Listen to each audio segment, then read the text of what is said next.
Hello दोस्तों, welcome to IT वाला YouTube channel. हमारे इस यूट्यूब चैनल पर आप सभी लोगों का एक बार फिर से स्वागत है।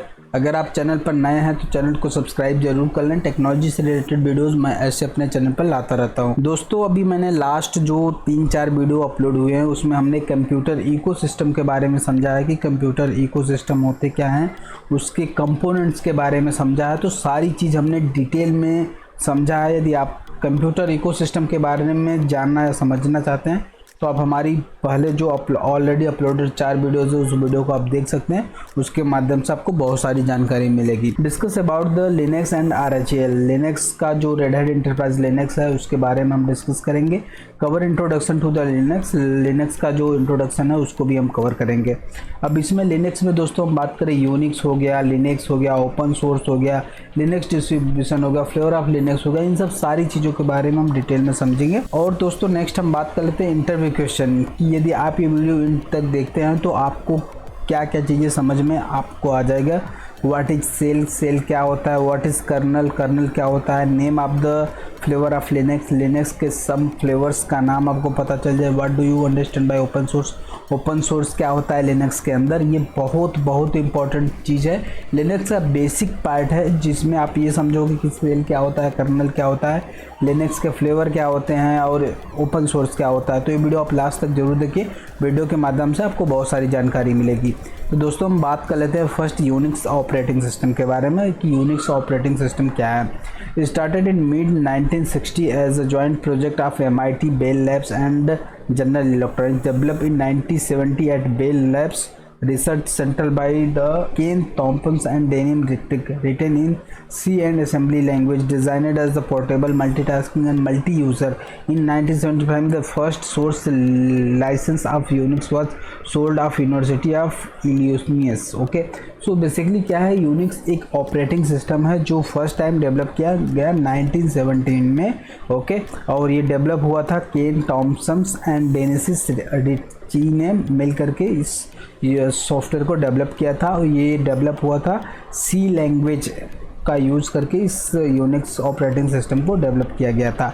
इस पे मल्टी यूज़र टास्क कर सकते थे, मल्टी टास्क भी हो सकता था और कई यूज़र इस पे डिफरेंट यूज़र लॉगिन करके उस पर काम कर सकते थे। नेक्स्ट हम बात कर लेते हैं दोस्तों यूनिक्स ऑपरेटिंग सिस्टम फ्लेवर।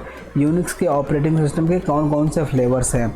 अब SysI या SysV ये ऑपरेटिंग सिस्टम के फ्लेवर हैं।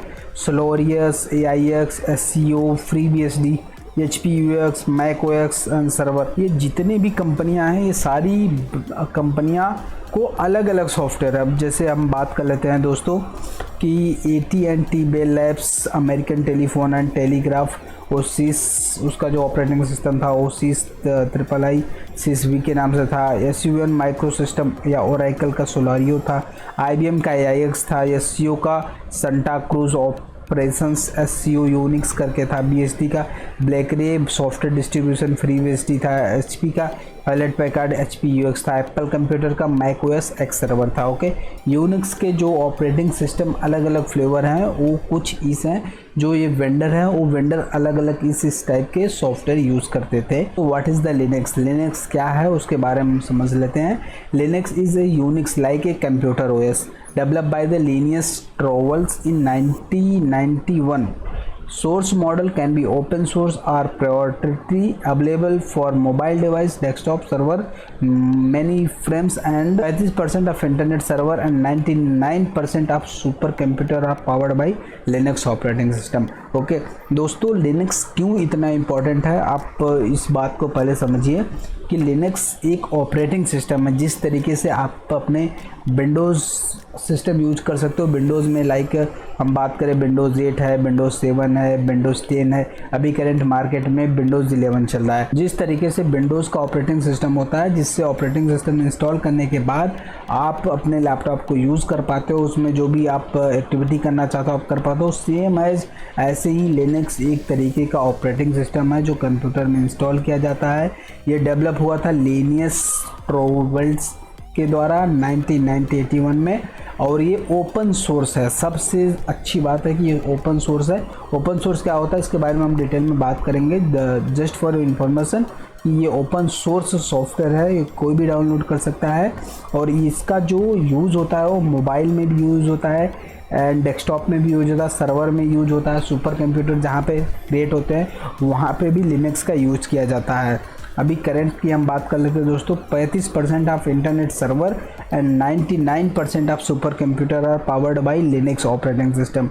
ओके, 35% जो इंटरनेट सर्वर है, जो ISP है, इंटरनेट सर्विस प्रोवाइडर है, वो 35% टोटल आबादी का 35% या टोटल जितना भी लोग कंज्यूमर है इंटरनेट का उसका 35% लोग जो सर्वर यूज़ करते हैं वो लिनक्स का यूज़ करते हैं। 99% जो सुपर कंप्यूटर क्रिएट होते हैं, सुपर कंप्यूटर उसमें जो ऑपरेटिंग सिस्टम इंस्टॉल होता है वो लिनक्स ऑपरेटिंग सिस्टम इंस्टॉल होता है। तो दोस्तों आप समझ सकते हो लिनक्स कितना पावरफुल ऑपरेटिंग सिस्टम है और इसका यूज़ किया जाता है। अब हम बात कर लेते हैं दोस्तों characteristics of Linux is one of the popular derivative of operating system. Linux क्या है? लिनक्स एक पॉपुलर ऑपरेटिंग सिस्टम है and it is open source, it is source code is available. Linux का क्या है? लिनक्स एक ऑपरेटिंग सिस्टम है और ये ओपन सोर्स है। What is the means of open source? Open source का मतलब ये हुआ कि कोई भी इसके कोड को डाउनलोड कर सकता है या इस ऑपरेटिंग सिस्टम को डाउनलोड कर सकता है। डाउनलोड करने के बाद अकॉर्डिंग टू हिज चॉइस कि वो उसमें क्या एड ऑन करना चाहता है, क्या मॉडिफिकेशन करना चाहता है, वो अपने अकॉर्डिंग उसमें कर सकता है। जबकि विंडोज़ के सिस्टम में आप देखते होगे, विंडोज़ सिस्टम में आपको एक ऑपरेटिंग सिस्टम मिल जाता है, उसमें आप कुछ भी चेंजेस नहीं कर सकते हो। इवन वो लाइसेंस कॉस्ट भी लेते हैं, यदि आप कॉर्पोरेट में यूज़ करोगे तो उसके लाइसेंस भी लगते हैं। Source code is the set of instruction written in programming language that a computer can understand and execute. It is the fundamental building block of software and application. Okay, तो source code क्या होता है दोस्तों? जैसा कि मैं अभी बात कर रहा था सोर्स कोड क्या होता है। ओपन सोर्स के बारे में मैंने बता दिया दोस्तों। ओपन सोर्स क्या होता है? ओपन सोर्स का मतलब होता है कि आप कोई सा भी ऐसा सॉफ्टवेयर जो ऑनलाइन किसी भी प्लेटफॉर्म पे पड़ा हुआ है, लाइक लिनक्स के जो ऑफिशियल वेबसाइट है उस पर पड़ा हुआ है, आप वहाँ से डाउनलोड करके उसके बाद उस ऑपरेटिंग सिस्टम को अकॉर्डिंग टू योर चॉइस आप जिस तरीके से add on, modification, security, user group जो भी आप क्रिएट करना चाहते हो आप उसमें एड ऑन कर सकते हो। So this is called the open source. अब हम सेकेंड बात कर लेते हैं सोर्स कोड क्या होता है। Source code is the set of instruction written in programming language that a computer can understand and execute. Source code होता है बेसिकली एक इंस्ट्रक्शन जो प्रोग्रामिंग लैंग्वेज कोड किया होता है और वो यदि हम उसमें रन करते हैं उस मशीन पे या उस लैपटॉप पे रन करते हैं तो कंप्यूटर उस चीज़ को अंडरस्टैंड करता है कि उस पर क्या क्या चलाना है, क्या नहीं चलाना है। ओके, तो सोर्स कोड एक तरीके से एक प्रोग्रामिंग लैंग्वेज हो गया या एक सॉफ्टवेयर हो गया जिसको हम इंस्टॉल करते हैं सिस्टम में और वो आप उस पर रन करता है। And it is a fundamental building block of software and application. उसका फंडामेंटल होता है बेसिकली कि आप कोई सा भी सॉफ्टवेयर रन करोगे तो वो सॉफ्टवेयर उस चेन में रन करता है, एप्लीकेशन चेन में, जहाँ पे सारी सर्विसेज वगैरह को यूज़ करता है। तो US Linux operating system market share by distribution. Okay, US का जो मार्केट शेयर है लिनक्स का वो क्या है उसके बारे में हम समझ लेते हैं दोस्तों। यहाँ पे जो मैंने आपको डेटा प्रोवाइड किया है वो डेटा है दोस्तों 2022 का। ओके, तो आप देख सकते हो जैसे कि W3 टेक हो गया वो 80% यूनिक्स पे है, माइक्रोसॉफ्ट 20% पे है। एंड सिक्योरिटी स्पेस की बात करें तो सिक्योरिटी स्पेस में यूनिक्स और लिनक्स 79% है, माइक्रोसॉफ्ट 20% है। तो इसी वजह से मैंने जैसा कि आपको शुरू में ही बताया कि जितने इंटरनेट सर्विस प्रोवाइडर है, सुपर कंप्यूटर प्रोवाइडर है, वो सारे के सारे लिनक्स ऑपरेटिंग सिस्टम पे ही होस्टेड है। Okay, basic character of Linux. Linux का बेसिक कैरेक्टर क्या है उसके बारे में समझ लेते हैं। मल्टी प्लेटफॉर्म, आप कई मल्टीटास्क कर सकते हो उस लिनक्स ऑपरेटिंग सिस्टम पे।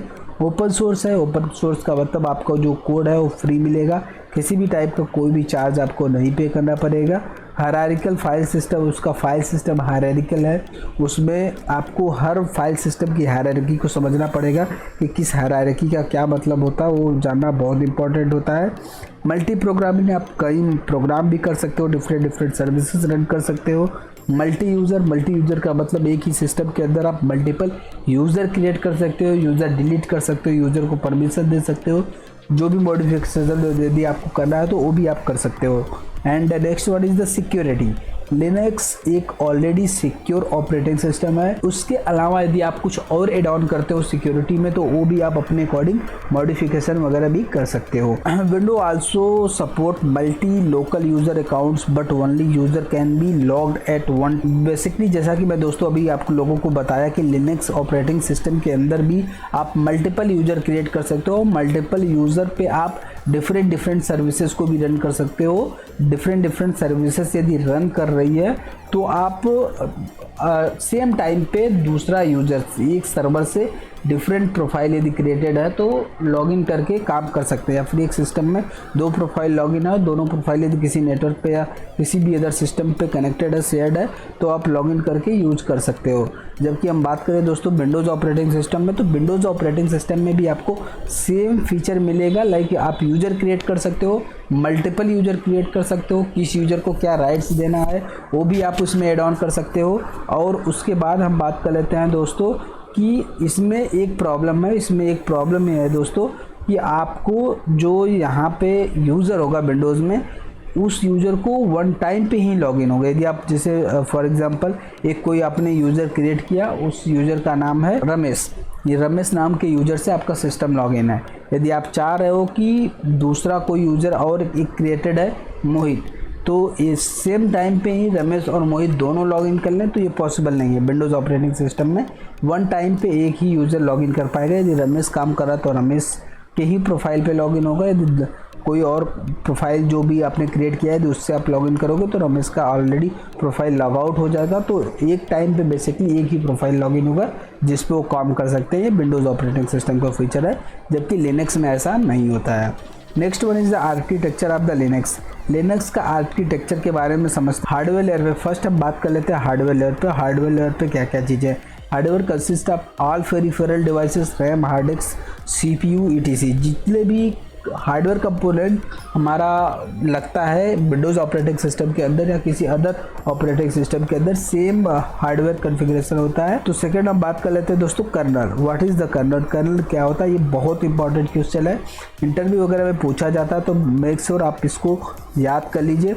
It is the core component of the operating system, interact directly with the hardware, provide low level services to the upper level component. Okay, it also responsible for all major activities of Linux operating system. Kernel क्या होता है? Colonel बहुत ही important role play करता है। आप बोल सकते हो kernel is the heart of Linux. Okay, and it is operating system. इसको हम कर्नल बोलते हैं, बट कर्नल एक तरीके का ऑपरेटिंग सिस्टम है जो हार्डवेयर और सॉफ्टवेयर के बीच में कम्युनिकेशन प्रोवाइड करता है। और ये रिस्पॉन्सिबल होता है, it is also responsible for the all major activities. जितनी भी एक्टिविटीज़ होती है लिनक्स ऑपरेटिंग सिस्टम के अंदर, वो सारा का सारा उसको भी मेज़र करता है एक्टिविटी को, कि क्या चल रहा है क्या नहीं चल रहा, कौन सी सर्विस एक्टिव है, कौन सी सर्विस डीएक्टिव है। वो सब सारी चीज़ें कर्नल की रिस्पॉन्सिबिलिटी होती है, उस चीज़ को आइडेंटिफाई करता है। ओके, आई होप दोस्तों आप लोगों को कर्नल समझ में आ गया होगा कि कर्नल क्या होता है। नेक्स्ट हम बात कर लेते हैं shell. What is the shell? Shell क्या है? A interface between user and kernel. A interface between user and kernel hiding complexity of kernel function from users. Okay, the shell takes command from the user and execute kernel function. Okay, shell accounts human readable commands for user and convert them to something which kernel can understand. देखो cell क्या होता है, अब हम सबसे पहले ये समझ लेते हैं दोस्तों कि लिनक्स का आर्किटेक्चर है वो कैसे काम करता है। उसके बाद आपको हम सेल के बारे में बताते हैं, तो आप उस चीज़ को बहुत अच्छे से समझ पाओगे। जैसा कि दोस्तों आप अभी वीडियो में देख पा रहे हो, ये कर्सर पे जहाँ मेरा कर्सर दिख रहा है, तो यहाँ पे सबसे पहले हम बात कर लेते हैं हार्डवेयर। हार्डवेयर क्या हो गया? हार्डवेयर में आपको मान लीजिए आपका कोई एक लैपटॉप हो गया या डेस्कटॉप होगा, जो भी आपके पास हार्डवेयर है वो हार्डवेयर आपने यहाँ पे है। और हार्डवेयर में आप, अब सेकंड क्या आता है, यदि आपके पास हार्डवेयर है तो हार्डवेयर में आप क्या इंस्टॉल करोगे? ऑपरेटिंग सिस्टम, जिससे हम विंडोज़ में ऑपरेटिंग सिस्टम बोलते हैं, उसे हम लिनक्स में कर्नल बोलते हैं। आई होप दोस्तों आप लोगों को ये चीज़ समझ में आ गया होगा। This is the very very important, जिससे हम विंडोज़ ऑपरेटिंग सिस्टम बोलते हैं। विंडोज़ किसी भी मशीन में यदि ऑपरेटिंग सिस्टम इंस्टॉल है और उसमें विंडोज़ इंस्टॉल है तो विंडोज़ जो इंस्टॉल होता है वो एक ऑपरेटिंग सिस्टम हो। वैसे ही यदि कोई लिनक्स मशीन है, उस लिनक्स मशीन में यदि कोई ऑपरेटिंग सिस्टम इंस्टॉल है, वो जो इंस्टॉल ऑपरेटिंग सिस्टम है उस ओएस को हम कर्नल बोलते हैं। आई होप दोस्तों आप लोगों को यहाँ तक चीज़ें समझ में आ गई होगी। कर्नल के बाद अब नेक्स्ट आता है सेल। ओके, सेल, और सेल के बाद फिर आता है यूज़र काम करता है। अब फॉर एग्जांपल अब हम सेल समझते हैं। सेल क्या होता है, एक हो गया हमारा हार्डवेयर के ऊपर हमारा इंस्टॉल है कर्नल के बाद सेल है, सेल के ऊपर एप्लीकेशन है, एप्लीकेशन के बाद फिर यूज़र है। ओके, ये हो गया लेयर ऑफ द फंक्शन जो ये लिनक्स काम करता है। अब यूज़र, फॉर एग्जांपल यूज़र कोई कमांड देता है, किसको? यूज़र कमांड देगा एप्लीकेशन को, या जो उसमें सॉफ्टवेयर इंस्टॉल है उसको कमांड देगा। सेल क्या करेगा? सेल कमांड को फॉरवर्ड करेगा किसको? कर्नल को। Kernel is responsible for everything, कि कौन सी सर्विस चल रही, कौन सी सर्विस नहीं चल रही, क्या है क्या नहीं है, उस सारे चीज़ को लेगा, वहाँ से डेटा फेस करेगा जो भी सिस्टम में होगा, उस डेटा को लेकर के वो कैरी फॉरवर्ड करेगा किसको? कन्वर्ट करके वो कैरी फॉरवर्ड करेगा सेल को, सेल एप्लीकेशन को, एप्लीकेशन के बाद फिर इंड यूज़र को दिख जाएगा, या फिर जो यूज़र ऑपरेटर होगा ऑपरेटर को दिख जाएगा। होपफुली दोस्तों आप लोगों को ये पूरा आर्किटेक्चर समझ में आ गया होगा, लिनक्स सिस्टम का आर्किटेक्चर, कि उसके कितने पार्ट हैं। Like first one is the hardware, second one is the kernel, third one is the shell, fourth one is the application and fifth one is the user मतलब end जो उस पर task कर रहा है। अब यूज़र काम करेगा किस पे? काम करेगा एप्लीकेशन पे। एप्लीकेशन किस पे परफॉर्म होगी? सेल पे। सेल के बाद कहाँ जाएगा? वो कर्नल पे जाएगा। कर्नल जो सर्विसेज रन कर रही है उस सर्विसेज से रिपोर्ट लेकर के वो रिवर्स देगा सेल को, सेल एप्लीकेशन को देगा, एप्लीकेशन इंड यूज़र को देगा। होपफुली दोस्तों आप लोगों को ये समझ में आ गया होगा सेल क्या होता है और सेल का क्या कॉन्सेप्ट होता है। Okay, shell accept human readable commands from user and convert into something which kernel can understand. Okay, ऐसा नहीं, सेल क्या होता है? सेल बेसिकली वो कमांड लेता है जो इंड यूज़र प्रोवाइड करता है, जो कर्नल को समझता, कर्नल जिस कमांड को समझता है उसी को ही वो फॉरवर्ड करता है, और जो नहीं समझता उसे नहीं। अब ऐसा नहीं कि लिनक्स में आप कोई सा भी कमांड लिख रहे हो आपको आउटपुट आएगा, नहीं। आप यदि सही कमांड लिखोगे तभी आपको डेटा देखने को मिलेगा, वैसे डेटा देखने को आपको नहीं मिलेगा, या फिर आप जो करना चाह रहे हो वो आपको रिस्पॉन्स सही नहीं मिलेगा, या फिर आप जो भी वर्क कर रहे हो वो परफॉर्म नहीं होगा। Okay, utility programme that provide the user most of the function of an operating system. तो ये एक तरीके से यूटिलिटी प्रोग्राम आप बोल सकते हो, जिस तरीके से आप ऑपरेटिंग सिस्टम में मल्टीपल चीज़ें कर सकते हो, सेम एज आप ये लिनक्स ऑपरेटिंग सिस्टम या लिनक्स का कोई सा भी ओएस भी इंस्टॉल करोगे तो उस सेम सारी चीज़ें आप परफॉर्म कर सकते हो। आई होप दोस्तों आप लोगों को यहाँ तक सारी चीज़ें समझ में आ गई होगी कि लिनक्स क्या होता है, यूनिक्स क्या होता है, सेल क्या होता है, लिनक्स के अलग अलग फ्लेवर क्या हैं। फ्लेवर में हम जैसे सेंटोस हो गया, फेडोरा हो गया, डेबियन हो गया, ये सब लिनक्स के अलग अलग फ्लेवर हैं। उसके बाद सेल क्या होता है, कर्नल क्या होता है, लिनक्स के सम फ्लेवर के बारे में मैंने आप लोगों को बता दिया। ओपन सोर्स क्या होता है और सोर्स कोड क्या होता है इसके बारे में मैंने ऑलरेडी दोस्तों आपको बता दिया। लिनक्स का करंट मार्केट शेयर कितना है इसके बारे में मैंने आप लोगों को डिटेल में एक्सप्लेन किया दोस्तों। और आप लिनक्स में कितने प्रोफाइल वगैरह क्रिएट कर सकते हो, उसका क्या यूज होता है, वो सब सारी चीज़ें मैंने डिटेल में एक्सप्लेन की। आई होप दोस्तों आप लोगों को ये सब सारी चीज़ें समझ में आ गई होगी। यदि इससे रिलेटेड आपकी कोई भी क्वेरी है तो आप हमें कमेंट्स बॉक्स में ज़रूर बताएं। उम्मीद करता हूँ दोस्तों आप लोगों को वीडियो बहुत अच्छा लगा होगा। यदि वीडियो अच्छा लगा तो वीडियो को लाइक शेयर, चैनल को सब्सक्राइब जरूर कर लें। मिलते हैं अपने नेक्स्ट वीडियो में, तब तक के लिए जय हिंद, जय भारत।